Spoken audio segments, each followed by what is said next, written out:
माझ्या भाग्याचा आज दिवस आहे की मी आमचे नेते आदरणीय नेते पवार साहेबांच्या समोर उभा आहे. याच स्टेजवर विजयदादा देखील आहेत. हंबीरराव मोहिते कुटुंबातील विजयदादा या ठिकाणी आहेत. सईबाईच्या कुटुंबातले आम्ही आहोत. या ठिकाणी जे उमेदवार आहेत ते आम्हाला परके नाहीत. हे आमचे पिढ्यानपिढ्याचे नातेवाईक आहेत. वास्तविक पाहता ह्या संबंध जिल्ह्यात म्हणजे माडा मतदारसंघात जर आपण विचार करायला गेलो तर ज्याप्रमाणे संजूबाबांचा बंगला, माझा बंगला, रामराजांचा बंगला, उदयसिंग महाराजांचा बंगला हे एका ओळीत आहेत, तसेच फलटणचा मुदोजी मनमोहन राजवाडा, माड्याचा किल्ला, करमाळ्याचा किल्ला हे देखील एकाच घराचे किल्ले आहेत. हे कधी विसरू नका. कदाचित ह्या मातीनेच आम्हाला हाक दिली असावी. आणि हे जे इलेक्शन आहे हे अत्यंत गंभीर इलेक्शन आहे. आपण कधीच विसरू नका. साहेब, मला पुष्कळ वर्ष आपल्यासमोर एक खंत व्यक्त करायची होती. माझे आजोबा 1948 साली फुल पॉवर्ड स्टेट फलटण हे लोकशाहीच्या प्रवाहात सर्वस्व अर्पण करून लोकशाहीच्या प्रवाहात सामील झाले. परंतु प्रचंड संघर्षाला त्यांना तोंड द्यावं लागलं. आम्ही राष्ट्रवादीमध्ये सामील झालो. रामराजांना देखील खूप अवहेलनेतून जावं लागलं. आपण सांभाळून घेत होता म्हणून रामराजे टिकले. आपण सांभाळून घेत होता म्हणून रामराजे टिकले. आपण सुरुवातीला बळ दिलं म्हणून रामराजे अस्तित्वात आले. या घराण्याला राजकीय अडगळीतून बाहेर काढण्याचा जो काही आपण उपकार आमच्या घरावर केला हा मी आणि माझं कुटुंब कधीही विसरू शकलेलो नाही. परंतु संघर्ष इतका भयानक गेला आहे मागच्या 5 वर्षात. साहेब, माझ्यावर देखील 307ची केस झाली होती. माझा मुलगा त्यावेळेला लहान होता. माझ्या बायको प्रियालक्ष्मी राजे आता आहेत स्टेजवर. ह्या घाबरल्या नाहीत. परंतु माझा मुलगा त्यावेळेला लहान होता. त्याला खरंच वाटलं की आपल्या वडिलांनी रस्त्यावर उतरून मारामारी केली की काय. या संबंध गावात फिरत होत्या. दुसऱ्या दिवशी मतदान होतं. मी घरात थांबलो होतो कारण पोलीस मला शोधत होते. प्रियालक्ष्मींनी सबंध गाव, शुभाताईंनी सबंध गाव, शिवांजली राजेंनी सगळं गाव फिरून पाहिलं. या सगळ्या संघर्षातून आम्ही गेलेलो आहे. मला त्या मांडवाखालून जावं लागलं. कोर्टात गुन्हेगाराच्या खुर्चीवर बसावं लागलं. मी ज्या कुटुंबात जन्म घेतला साहेब, हे केवळ माझ्या आजोबा राजकारणात गेल्यामुळे जे परिणाम आमच्या कुटुंबावर झाले त्याचा मी बळी ठरलो होतो. विषय असा आहे की हे इलेक्शन आपल्यासमोर इतक्या विचित्र अवस्थेत येऊन पोचले की ज्या माणसाने आपल्याला घडवलं त्या माणसापासून आम्ही मधल्या काळात मी नव्हतो गेलो कधी. मी कायम पवार साहेबांचाच होतो.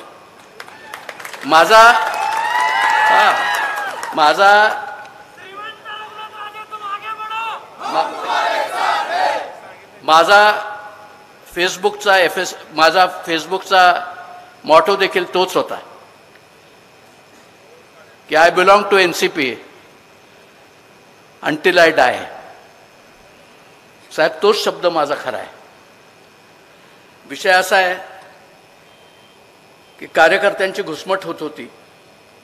खोट्या तक्रारी होत होत्या. अनेक लोक तडीपार होत होते.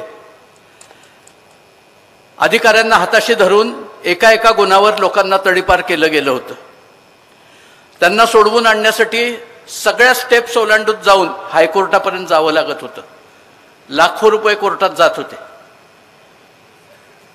रामराजांचं सगळं क्रेडिट आयुष्याचं धोंबलकवडीचं आणि नीरा देवघरचं काढून घ्यायला हा पाणीदार निघाला. साहेब, आपण MIDC या ठिकाणी आणली, रामराजांना आपण आणायला लावली आणि ती भरली देखील आपणच. या ठिकाणी कमिन्स जी आली ती साहेबांनी आणली म्हणूनच कमिन्स इथं आली. आणि परवा एक जण विचारत होता की साहेबांनी काय केलं फलटणसाठी. अरे साहेबांनी तुम्हाला रामराजे दिला आणि रामराजे दिला म्हणून फलटण दुष्काळ संपला. 65 किलोमीटरचं काम रामराजांनी केलं. धोंबलकवडीचं शंभू महादेवाच्या पायथ्यापर्यंत केलं, पाणी नेऊन पोचवलं.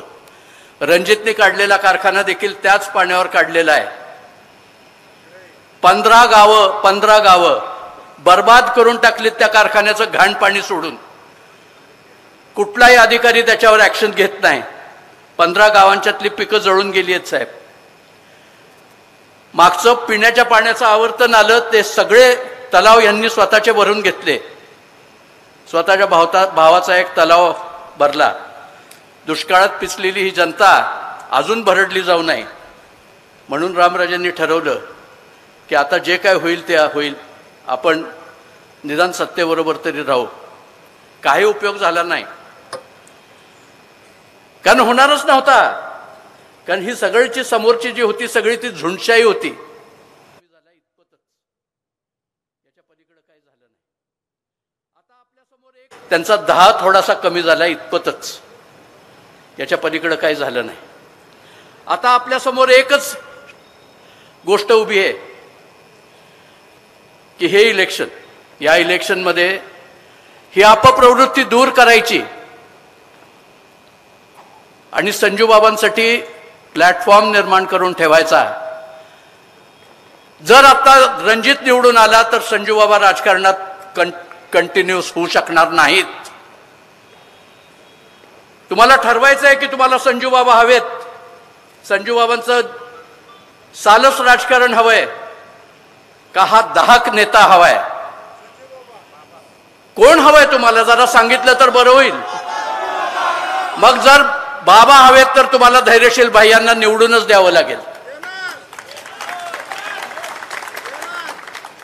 मी पण असा एक भाऊ होतो साहेब संजूचा, ज्यांनी संजूनी ह्या तालुक्याचं नेतृत्व करावं, ह्या कुटुंबाचं नेतृत्व करावं. मी संजूपेक्षा मोठा आहे, परंतु ह्या कुटुंबाचा कुटुंब प्रमुख संजीव आहे आणि मला त्याच्या हाताखाली काम करायला काहीही वाटत नाही. त्याचं कारण तो योग्य आहे. शिवाजीराजेही योग्यच होते साहेब. त्यांनी त्यांची पुण्याई, त्यांची राजकीय पुण्याई जी काही होती ती रामराजांना दिली आणि रामराजांना त्यांनी आमदार केलं. रामराजेही चांगले वागले, चुलत्याशी कधी वाईट वागले नाहीत. साहेब खरं सांगतो, माझ्यासारखा कार्यकर्ता ज्याचा राजकीय जन्म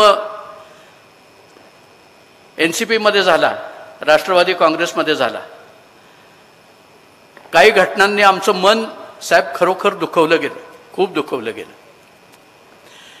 पण ज्या वेळेला तुम्ही एकटे दिसत होता त्यावेळेला जीव कळवळत होता, कारण प्रेम होतं साहेब. प्रेम असल्यामुळं सबंध कुटुंब आज ह्या ठिकाणी जे बसलेलं आहे ते केवळ आपल्या प्रेमापोटी आहे. विजयदादा या ठिकाणी आहेत. साहेब मी खरं सांगू का, आमच्या घरातली जी एक एक माणसं करून गेली, ज्या वेळेला ती माणसं जात होती त्यावेळेला आधार आम्हाला आपलाच दिसत होता आणि आपल्याकडं आधाराला पाहून आम्ही एकटे पडलो नाही ना याची खात्री आम्हाला पटत होती. परंतु मधला काळ फार वाईट गेला. मधला काळ हा इतका भयानक होता. ना निष्ठा राहिली, ना प्रेम राहिलं, ना कुटुंब राहिलं, ना ध्येय राहिलं, ना धोरण राहिलं. कुटुंब चोरीला गेली, कुटुंब फोडली गेली, कुटुंब तोडली गेली. आमची तर वंशावळच चोरीला गेली. रावरांबा नाईक निंबाळकर हा फलटणच्या राजाचा मुलगा होता, जो करमाळा आणि माढ्यामध्ये सत्ताधीश होता. दहेगावपर्यंत नाईक निंबाळकर होते. पुढे छत्रपतींचा भाग होता, त्या ठिकाणी हंबीरराव मोहित्यांचं घराणं होतं आणि माने देशमुखांचं घराणं होतं. धनगर देशमुख मंडळी होते जे आमच्याशी संबंधित होते. साहेब, आपल्याला एकच गोष्ट सांगतो की आपल्या सावलीखालीच आम्ही सुरक्षित आहोत याची आम्हाला पूर्ण खात्री आहे. आज ह्या स्टेजवर राम नसला तर रघुनाथ आहे, अर्थ एकच आहे. संजीव नसला तर संजीवची संजीवनी आहे, शिवांजली राजे आहेत. कारण शिवांजली राजे हीच खरी संजूबाबांची संजीवनी आहे. शुभाताई या ठिकाणी आहेत. एका आबरूदार आजोबाचा नातू सह्याद्री भैया या ठिकाणी आहे. तुमच्यावर साहेब प्रेम करणारा जो खरा कार्यकर्ता होता त्या सुभाष भाऊंची सून या ठिकाणी आहे. विजयदांच्यावर प्रेम करणारं फलटणचं राजघराणं या ठिकाणी आहे. धैर्यशील बाळ आम्हाला मनापासून आवडले तेव्हा ह्या कुटुंबाला जिव्हाळ्याचा संबंध जोडला गेला आणि हे जिव्हाळ्याचं नातं निर्माण करणारं हे एक सालस अब्रूदार स्टेज आहे. आणि एका साईडला कैद्यासारखी दिसणारी माणसं आहेत, कैदी. त्यांचे धंदे काय? तिसरा महाराष्ट्रातला श्रीमंत खासदार. सोर्स ऑफ इन्कम काय? ईडी कुठं गेली झक मारायला? ईडीला शरम नाही वाटत? ईडीला शरम नाही वाटत का? इतिहास कळत नाही का? श्रीराम सहकारी साखर कारखान्यामध्ये यांचे वडील कामगार होते. माझ्या मित्रांनो, ही अनैसर्गिक पद्धतीने वाढलेली श्रीमंती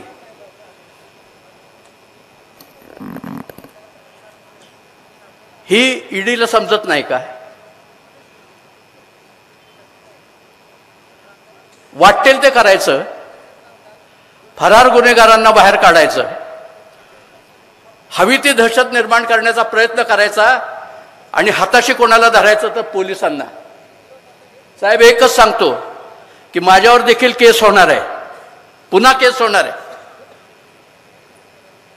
आणि जर का ह्या पोलिसांनी ह्या तालुक्यातल्या तरुणांना आणि कार्यकर्त्यांना आमच्या त्रास देण्याचा प्रयत्न केला तर ही पोलीस स्टेशन आम्ही घेरून टाकणार आहे, सोडणार नाही. वेळ प्रसंग बनवला तर पेटवून देणार आहे.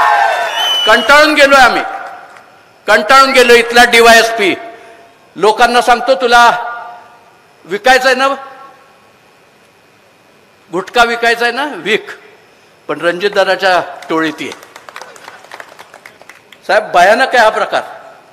डे टू डे आम्ही हा तकलीफी सहन करतोय. सह्याद्री भैया भाजपमध्ये काम करत होता, डोक्यावर जाऊन ही माणसं बसली. हे घरानं सज्जन होतं साहेब. चिमणराव कदम हा अब्रूदार खानदानी मनुष्य होता. आम्ही विरोध होतो, परंतु विरोध असा नव्हता, त्या विरोधाला तलवारीची धार नव्हती. विरोध इलेक्शन पुरता होता. आम्ही एकच ठरवलं की प्रपंच, शिक्षण आणि आरोग्य या 3 गोष्टीत बिलकुल राजकारण करायचं नाही. साहेब, आज हे विचारतात की कोविडमध्ये तुम्ही काय करत होता, आणि ह्यांचे सगळे कार्यकर्ते आमच्याकडेच ऍडमिट होते. शिक्षणात तुम्ही काय करत होता, यांची सगळी पोरबाळं आमच्याकडेच शिकतात आणि हे सुद्धा आमच्याकडेच शिकले.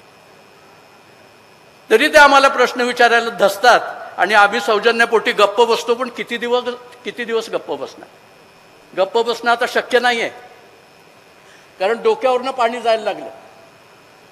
संजूबाबा जर कंटिन्यू झाले नाहीत, संजूबाबांचं जर राजकारण रामराजांच्या रिटायरमेंट नंतर कंटिन्यू झालं नाही, अनिकेत बाळांचं सत्यजित राजांचं आणि विश्वजित राजांचं राजकारण जर कंटिन्यू झालं नाही तर ह्या तालुक्याचे दिवस अंधकारमय आहेत.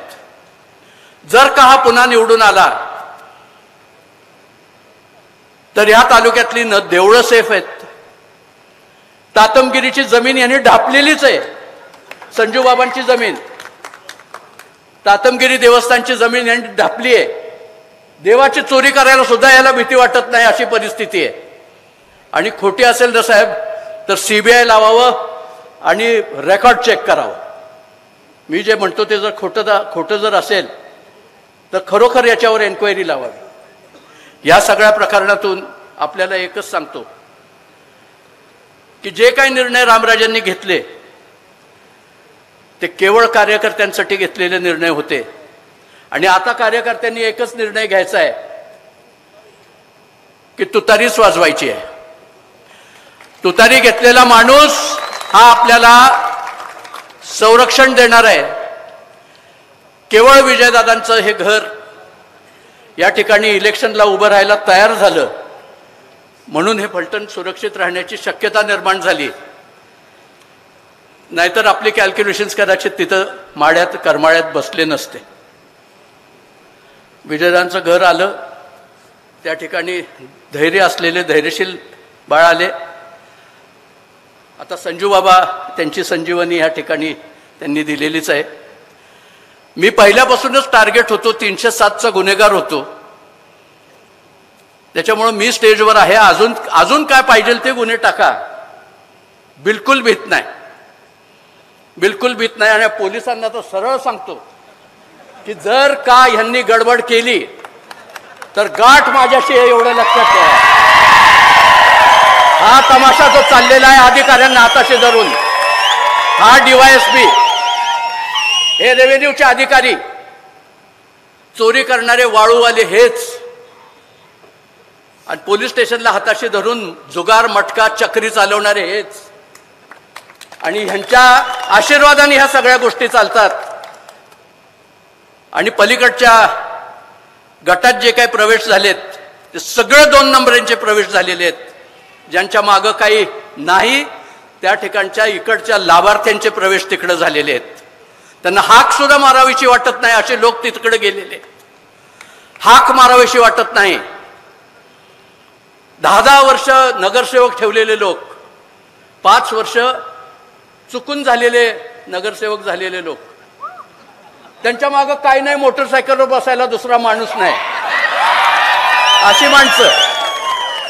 यांची नावं मला घ्यावीशी वाटत नाही, तितकी किंचित आहेत हे लोक. नावं नाही घ्यायची, नाव फक्त एकच की संजीव राजा. संजीव राजांचं राजकारण टिकवायचं असेल तर आपल्याला साहेबांच्या सावलीखालीच राहावं लागेल. आणि मी तर आपल्याला एक गोष्ट सांगतो की मी राष्ट्रवादी काँग्रेसमध्ये राहून, साहेबांच्या पक्षात राहून त्या पक्षाचे पाळंमुळं खोल रुजवण्याचं काम करणारच आहे.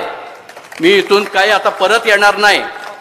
मग राजगटाला मला काढून टाकायचं असेल तरी ते काढून टाकू शकतात, परंतु मला राजगटाने काढून टाकल्याने मी रघुनाथ राजाच असणार आहे, कारण मी तोताया राजे नाही.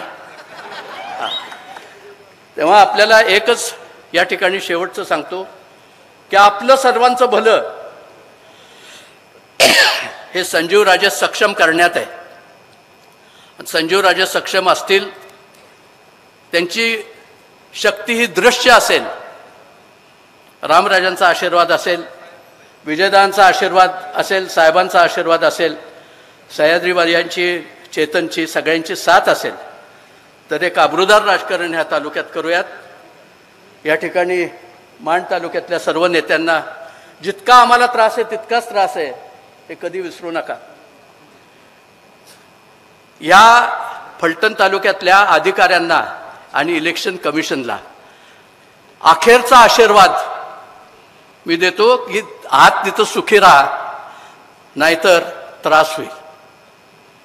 एवढंच सांगतो आणि मी माझे 2 शब्द संपवतो.